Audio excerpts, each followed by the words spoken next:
Hey, Goku, is that your type? Oh, yeah. Look at that walk. Looks like a monkey. Really? You know, second thought, I think it's a penguin. Oh, yeah. Oh, that's your type, huh? Wait, bro, that's my mom. Hey, hold it down. There I go. Hey guys, welcome back to After Hours. I'm the ATL Beast, and today we're going to talk about creative discipline. Now, one of the things you have to know is that discipline is the highest goal inside of trading. When we talk about trading, you have to understand that it's a daily task. It's a journey. The long run is consistent. Each day is pretty much the same.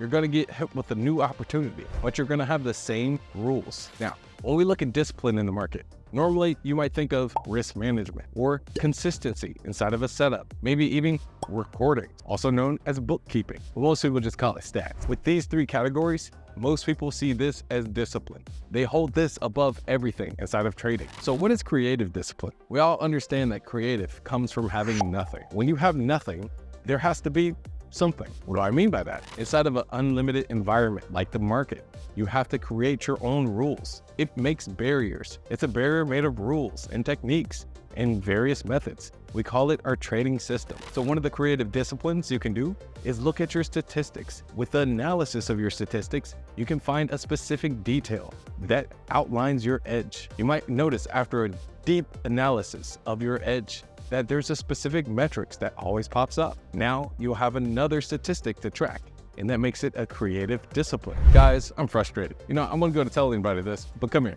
All right, so I have a margin account. That means I wanna put not only my money, but someone else's money on this stock, because when I get paid, I wanna get paid. Now listen, I couldn't use my margin, and I was mad. So I talked to Trade Zero, and they just told me something. They just told me a secret. Come closer. Did you know if you go to the Trade Zero website, you can use the cash calculator to see if that stock has margin? So there's two ways to use the overnight calculator on Trade Zero. One, you can use it in the aftermarket where you want to hold a stock overnight. You use the overnight calculator. But there's also a secret way. The second way to use it is to use it in the pre-market. When you do your pre-market prep, you can use the overnight calculator on Trade Zero. Look at that stock. Now, this is mostly for those short sellers out there. If it says 50%, you can use the margin. If it says 100%, you can't use the margin. Just look at your stock, check it out. We are momentum traders. We trade in the direction of the trend. But before there is a reversal and a confirmation,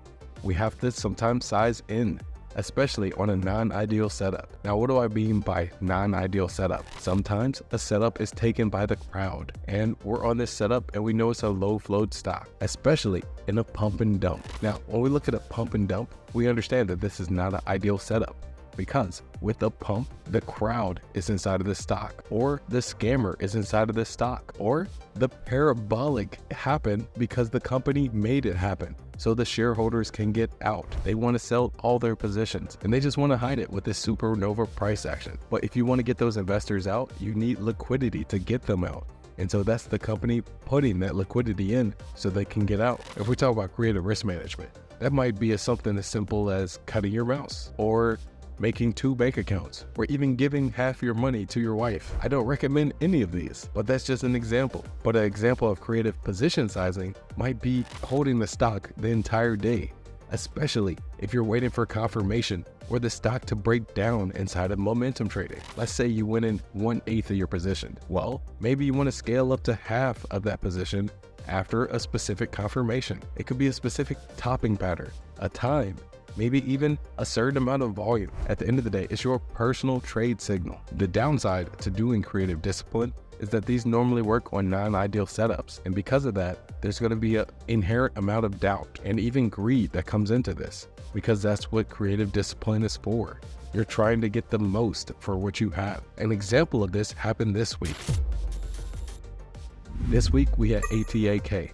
Now, ATAK wasn't alone. We had XBP the day before, and it gave us the same price action that we were looking on ATAK. I'm talking about that pre-market pump that had a large pullback, and then as soon as it opened, did nothing but go down the rest of the day. Now, this sounds exactly like what happened last week on mlgl. We had a stock go up very high in the pre-market, and then when the market opened, all that momentum deflated back to the bottom of the run.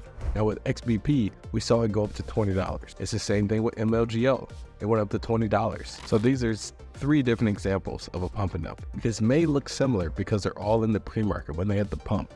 And then as soon as it opened, it just dumped. Well, they're different sectors, they're different market caps. So what's the actual common thing between them? Well, none of them had news, so that's something. Nothing recent at least, which is why we call them a pump and dump.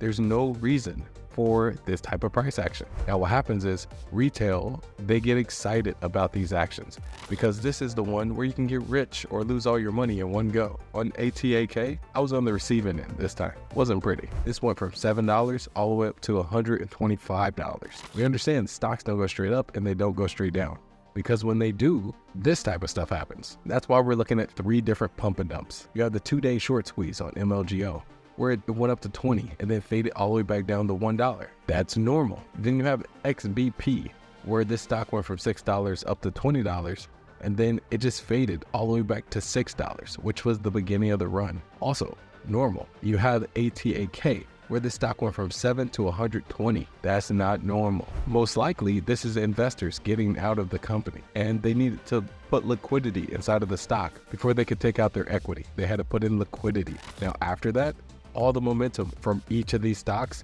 they just faded. Now we understand that traders are visual creatures. That means most of these patterns are based off our visuals. When we see a large high inside of the pre-market, that creates a gap. And when that gap is ready to fill, we don't want to be on the receiving end of that. At the end of the day, there's chaos in the market, but this is what we have to work with, which is why we need creative discipline, which pretty much means put your personal experience in it. All right, guys, that's all I got for you today. If you like what you saw, hit that like and subscribe button, and I'll see you in the next video. Peace.